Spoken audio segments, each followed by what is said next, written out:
Hi guys, आज मला जायचं होतं शेतामध्ये पाणी भरायला. चला मग दाखवतो तुम्हाला काय केलं नेमकी मी.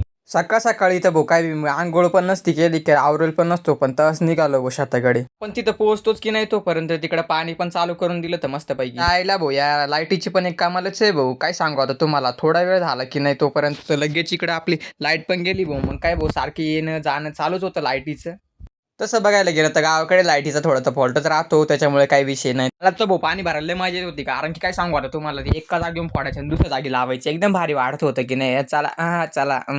पाण्याचा प्रवाह पण एकदम भारी दिसत होता भाऊ. तुम्ही पण बघू शकता कशा प्रकारे प्रवाह निघतोय. आणि इकडं पाणी येणं जाणं चालू होतं त्याच्यामध्ये पण तुम्ही बघू शकता कसं फॉल्ट होतं. आणि इकडं भाऊ आपण एक प्रकारे असं उभं होतो ना की एक सरी भरली का दुसऱ्या सरीला लावून द्यायचो. तुम्ही पण बघू शकता मी कशा प्रकारे काम करवले. पूर्ण मेहनत की नाही, एकदम घाम गाळून टाकायचं. आज असं मी ठरवूनच गेलो होतो, म्हटलं पूर्ण कसरत करून घ्यायची आज. चला काय भाऊ आपलं पाणी बिनी भरून झालं, म्हटलं आता निवांत जाऊ घरी. मग काही चला निघालो निवांतपणे घरी. पण मग काय बघतो शेताकडे तर भाऊ इकडे आपले पाहुणे पण आले ते पाण्याच्यामुळे. पाण्याला पाहून चला मग त्यांना पण बघून आपण जाऊ आता. चला मग घरी शेवटी जाताना तुम्हाला एवढंच सांगेन की जर आपला व्हिडिओ आवडला असेल तर लाईक आणि कमेंट आणि शेअर नक्की करा. आणि आपली यूट्यूब चॅनलची पण लिंक आहे, त्याला पण सबस्क्राईब करून घ्या भाऊ की नाही. चला मग.